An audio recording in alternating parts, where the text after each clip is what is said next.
जब हम ऑडिशन में आए थे तो हंड्रेड्स ऑफ डांसर्स थे जो बहुत अमेजिंग थे। सबसे मुश्किल पड़ाव स्टार्टिंग में रहा है कि जब हम मेगा ऑडिशन में हमें टॉप 12 में आना था, वो बहुत ही ज़्यादा क्रेजी कंपटीशन था क्योंकि सारे अच्छे थे। उसमें जब हम टॉप 12 में आ गए, जिसको सिर्फ हार्डली 2 या 3 दिन मिलते थे जिससे मेरे को सीखने में, और मैं उसको ट्राई करती थी और दिन रात मेहनत करती थी। तो मुझे लगता है कि मैंने तो सबसे पहले आप लोग का स्वागत है टेली चक्कर में एंड कॉन्ग्रेचुलेशन टॉप 5 में। Thank you so much, thank you so much. क्या आवाज़ है आपकी, क्या बात है। चक्कर चक्कर से गए। क्या कुछ कहना चाहेंगे, कैसा लग रहा है टॉप 5 में आकर आप लोगों को?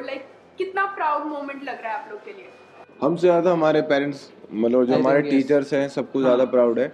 हम तो मेहनत करते ही आ रहे हैं, पर उन लोगों का बहुत ज़्यादा बड़ा हाथ हमारी जर्नी में। हम तो बस काम कर रहे हैं अपना, और जिसलिए हम यहाँ पे आए थे। अभी तो हम भूल भी गए हैं कि इतना टाइम हो गया है यहाँ पे, इतना टाइम बिता लिया। तो ये जो बोल रहे हैं सच बात है। आई थिंक हमारे आसपास वाले लोगों को, घर वालों को, रिश्तेदारों को ज़्यादा प्राउड फील हो रहा है। और ये जो हमारा सपना था टीवी पे आने का, ये हमसे पहले हमारी मम्मी पापा का था कि हमारे बच्चे आए टीवी पे, तो उनका भी सपना पूरा हो रहा है। तो बहुत अच्छा लग रहा है। और इस हिसाब से तुम दोनों अगर दूसरी बार दो बार सपना पूरा किया उन्होंने। सो यहाँ तक पहुँचने में इस जर्नी को क्या कुछ कहना चाहेंगे? कितना चैलेंजिंग रहा आप लोग सबके लिए? चैलेंजिंग तो कहीं ना कहीं ये शो के पहले की आप बात कर रही है, कैसे यहाँ तक पहुँचने के लिए। स्टार्टिंग से लेके यहाँ ये जर्नी, ये इंडियाज़ बेस्ट डांसर की जर्नी। हाँ, जब हम ऑडिशन में आए थे तो हंड्रेड्स ऑफ डांसर्स थे जो बहुत अमेजिंग थे। सभी को जजेस ने बहुत अप्रिशिएट किया था, सबको बैचेस दिए थे, सिलेक्शन बैचेस। उसके बाद सबसे मुश्किल पड़ाव स्टार्टिंग में रहा है कि जब हम मेगा ऑडिशन में हमें टॉप 12 में आना था, वो बहुत ही ज़्यादा क्रेजी कंपटीशन था क्योंकि सारे अच्छे थे। उसमें जब हम टॉप 12 में आ गए, फिर इतने महीनों में इतने अप्स एंड डाउन्स देखे सबने, क्योंकि हर बार हमें स्कोर मिल रहा है, हर बार उस स्कोर की वजह से कभी बैटल में आ रहे हैं एलिमिनेशन के लिए। तो हर वीक बहुत अलग रहा है। तो काफ़ी चैलेंजिंग रही है जर्नी कि कोई अगर स्ट्रेसफुल सिचुएशन है तो उसमें भी परफॉर्मेंस में इम्पैक्ट नहीं आने दे रहे हैं, और अगर परफॉर्मेंस ख़राब गया तो अगले हफ्ते बेटर करना है, ना कि वो चीज़ को लेके स्ट्रेस लेना है। तो वो मेंटली काफ़ी ग्रो किया है सबने, और जो भी चैलेंजेस आए हैं बहुत अच्छे से ओवरकम किया है, तभी हम सब यहाँ पे आ पाए। क्या बात है, यही बात है सबकी, अप एंड डाउन, है ना? यही वाली, यही चैलेंज हमने फेस करा है। अब तक का सबसे टफ परफॉर्मेंस आप लोग का कौन सा रहा? आई थिंक सबसे टफ परफॉर्मेंस था, एपिसोड में बताता हूँ। सबसे टफ एपिसोड था race to finale. I think वहाँ तक हम सब पहुँच गए थे, बट वो लास्ट था कि अभी टॉप 5 कौन बनेंगे और कौन बाहर होगा। उस दिन एक किसी को बाहर होना था, और जो भी 6 लोग थे, बहुत ही हम सब बहुत, मतलब सभी टैलेंटेड थे पैनल में। हाँ, race to finale, race to finale था, उसमें थीम हमारी। तो उसमें ऐसा था कि कौन बाहर निकलेगा, कौन अंदर रहेगा, क्योंकि उसके बाद फाइनलिस्ट मिलने वाले थे जजेस को और सबको। तो आई थिंक वो वाला सबसे टफ एपिसोड था हम सबके लिए। क्यों भाई? ऑब्वियस है। ओके, सो आप लोग की बॉन्डिंग तो दिख रही है। जानना चाहेंगे कि आप लोग मतलब सबसे ज्यादा सपोर्टिव कौन है आप लोग सब में से? मैं सबको दिल से बहुत सपोर्ट करता हूँ, सबकी स्टोरीज दिल से करता है वैसे नहीं करता। बताओ। बताना चाहता हूँ। सबसे ज्यादा सपोर्ट तो शिवांशु भैया करते हैं सबको। मंगाई परिवार वेरी बैड। ये वही तो मैं देख रहा हूँ कि क्या कर रहे हैं सब। सही है, मैं तो दिल से करता हूँ। नहीं, मतलब जो सबके लिए करते हैं। अब विपुल भैया ना ऐसे हैं जो सबको प्यार करते हैं, सपोर्ट करते हैं, पर ना उनको जताना नहीं आता है। जैसे कुछ लोग होते हैं ना कि वो जताते नहीं है पर दिल से करते हैं। तो ये ऐसे, मतलब ये कभी मेरे, जैसे अनिकेत भैया, एक बार मैं रो रही थी कि मेरे से हो नहीं रहा है, तो अनिकेत भैया मेरे पास आए, उन्होंने अपना खाना छोड़ दिया, मेरे से बात करी, चुप रहो। तो फिर उसके बाद क्या हुआ, फिर उन्होंने ये बात इनको बताई, तो ये लोग इनकी खुद की कोरियो पूरी नहीं हो रही थी, पर इन्होंने बोला कि अंजलि होटल आ जाओ, कोई नहीं हम तेरे लिए कोरियो बना देंगे, तू रो मत। ऐसे मतलब सभी बहुत सपोर्ट करते हैं। समर्पण भी बहुत सपोर्ट करते हैं। समर्पण मेरा भाई है, तो थोड़ा हम दोनों के बीच थोड़ा ऐसे छोटा मोटा झगड़ा हो रखा है, तो अभी हम दोनों गुस्से हैं एक दूसरे से। गुस्से हैं। क्या बोलना चाहेगा इस बात पे? मैं बोलना चाहूँगा कि मेरे को जिसको सपोर्ट करना है मैं कर रहा हूँ, बहुत अच्छी तरीके से सपोर्ट कर रहा हूँ, तो आपको पता ही होगा। Thank you so much, love you. Okay, winner की अगर बात की जाए तो विनर विनर की अगर बात की जाए तो सब लोग आप लोग में से विनर बनना चाहते हो, लेकिन विनर क्वालिटी आप लोग को कौन लगता है कि किसमें सबसे ज्यादा है? मैं भी बोल दूँ मतलब पकड़ लेना, पकड़ पकड़ बोलना। बोल कर रही अरे भाई ले आजा बोल। हाँ, विनर क्वालिटी मुझे पहले दिन से लगा कि अनिकेत चौहान है, लेकिन अभी हम रेस में तो ऑब्वियसली सब लोग चाहेंगे कि मैं बनूं। अगर मैं अपना मतलब मेरे में से अगर मतलब कोई मेरे पूछे कि आपके अलावा किसको विनर देखना चाहते हो, मैं ऑब्वियसली बोलूँगा कि अनिकेत चौहान को विनर देखना चाहता हूँ। क्या बात है। तो वही बात है।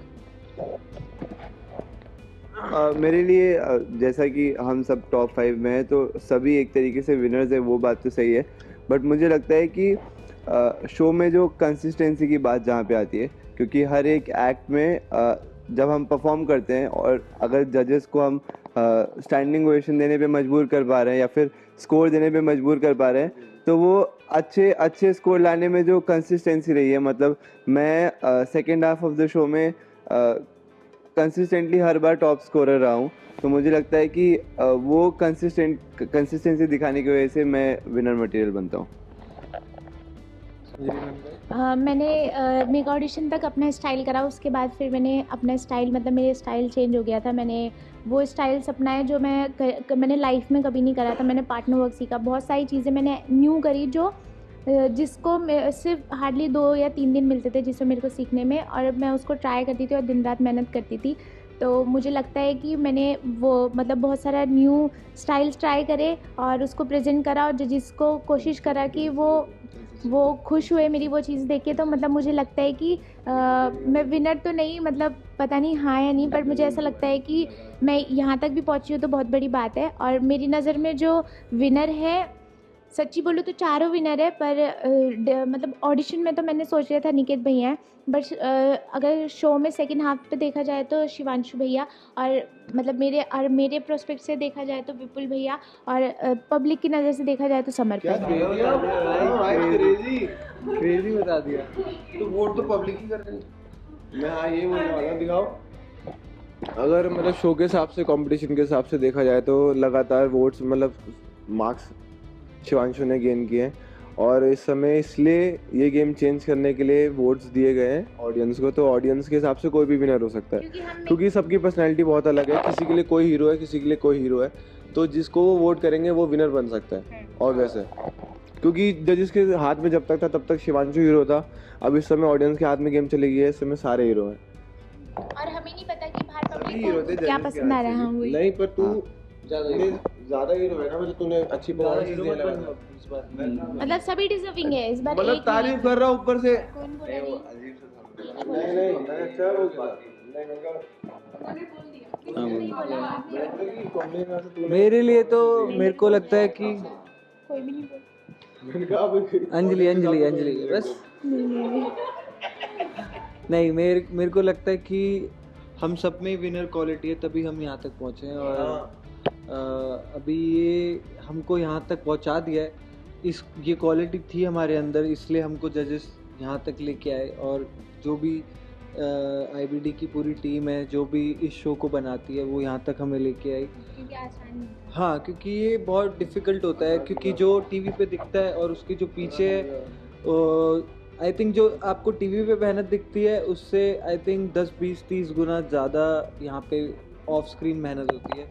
और अभी सब कुछ आप लोगों के हाथ में, जो भी विनर है, जो भी आपको डिसाइड करना है, आपको वोट करना है, तो वोट करना है। वोट करोगे तो ही ये जो बात चल रही है विनर वाली वो पॉसिबल हो पाएगी, तो ही जीत पाएंगे। ऑब्वियसली कोई ना कोई तो जीतेगा ही, बट अगर जो भी आपका फेवरेट है आप उसको वोट करें। मेरे लिए आई थिंक सभी विनर है। ओके, जजेस की अगर बात की जाए तो क्या कुछ कहना चाहेंगे? तीनों में से आप लोग के सबसे ज्यादा फेवरेट कौन से? तीनों नहीं है टेरेंस लुइस सर। मेरे लिए तो तीनों है, तीनों जगह तीनों। ओके, लास्टली क्या कुछ मैसेज देना चाहते हो अपने वोट्स वगैरह को लेकर फैन से? 30 सितंबर को हमारा ग्रैंड फिनाले आ रहा है शाम 8 बजे। सोनी लीव पे भी आएगा, सोनी चैनल में भी आएगा, सोनी लिव में भी आएगा। आप for us, vote for us. 30 सितंबर को इंडियाज बेस्ट डांसर का ग्रैंड फिनाले आने वाला है, जो इंडियन डांस रियलिटी शोज की हिस्ट्री में बेस्ट ग्रैंड फिनाले होने वाला है। तो आप सब अभी से रिमाइंडर्स लगा लीजिए और शो देखिए। क्योंकि आप जो जनता घर पे बैठे हैं उन्हें पता है कि कौन क्योंकि हम तो यहाँ पे सिर्फ एक दूसरे को देख रहे हैं तो ऐसे एक दूसरे को सपोर्ट कर रहे हैं, पर आप जो घर पे बैठे हो आपको रियल पता है कि कौन ज़्यादा अच्छा कर रहा है, तो प्लीज़ करिए। ग्रैंड फिनाले में जो ये आप चेहरे देख रहे हो ये बहुत ही सुंदर लगेंगे जो आज नहीं लग रहे। और हम सब इस सीजन के लिए आखिरी बार आपके सामने आए। हाँ आखिरी बार, तो प्लीज मिस मत करना, जरूर देखना और वोट करना। अभी जो भी देख रहे हैं अभी करो, अभी ऐसे 500 बार वोटिंग लाइन खुली हुई है, प्लीज वोट। 512 से अगर ये उंगली तक जाए तो ऐसे